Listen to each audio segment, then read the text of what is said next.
waayeelka weydii wixii aadan garanayn digniin dhammaan asxaabta Soomaaliyeed ayaan u soo jeedinayaa digniin aad iyo aad digniin khatar ah ya ma rabtaa YouTube inaad furato ma leedahay YouTube ma doonaysaa inaad dhaqaale ka hesho ma doonaysaa inaad lacag ka soo gasho ma doonaysaa inaan laga helo raac talooyinka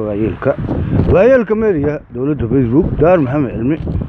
waxaan baaq halkan uga jeedinayaa dhammaan dadka YouTubers ama YouTubada leh ama doonaya inay sameystaan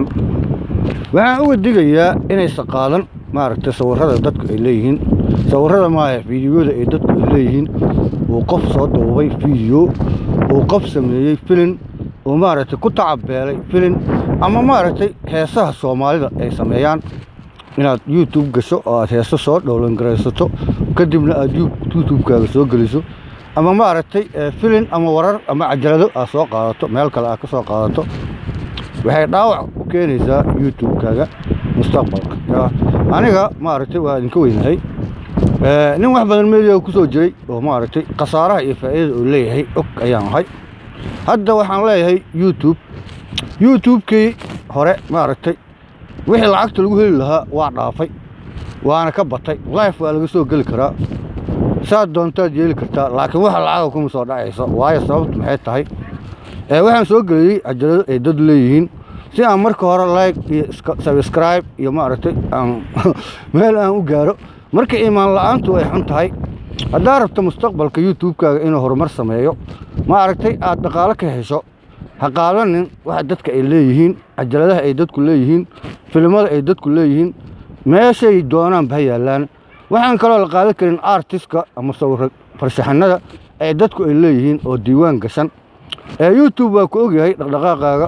meesha wax ka soo qaaday halka ka soo gelisay dhamaantood waa ogyahay waa iska ka deynhayaa waxaaga markay kobcaan unba cunaha lagu dhigi doonaa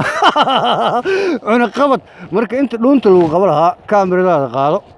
maaragtay adigu wax sameeyso adigu maaragtay shaqo gal adigu maaragtay wax iska duub barnaamijyo la imaaw adigu saas darteed barnaamijyada aad la imaanayso ha noqdaan barnaamijyo tayo leh si maaragtay dadku ay like iyo subscribe ay ku siiyaan dadkana Soomaalidana maaragtay way xaasidnimada ka badatay markay maqleen YouTube-ka lacag laga helaa ayagoo maaragtay ku garanaya oo doonaya inay daawadaan subscribe iyo like midna ku saari maayaan fadlan YouTube-kaygan subscribe iyo like ii saara walaalkiin Soomaaliyeedaan ahay maaragtay shahaadku waa banaan yahay marka khayr baan idin rajaynayaa haddaad leedahay YouTube haddaad doonayso inuu kuu furnaado shirkadda maaragtay AdSense la dhaho ee maaragtay lacagta ku xiriirisa YouTube-ka waa shirkad saxiixeeda ay adag yihiin wax walba waa kuu sheegnay hadhow ku leeyihiin marka aday kuu taal waxa islaameed ama cajaladaha dadku ay leeyihiin fadlan ha qaadan waxaan ka salaamayaa beertayda saytuunka anuu hadda saytuun baan beeraa saytuun baan soo saari doonaa haddii ilaahay yidhaa waa cajaladuna waa socon doonaa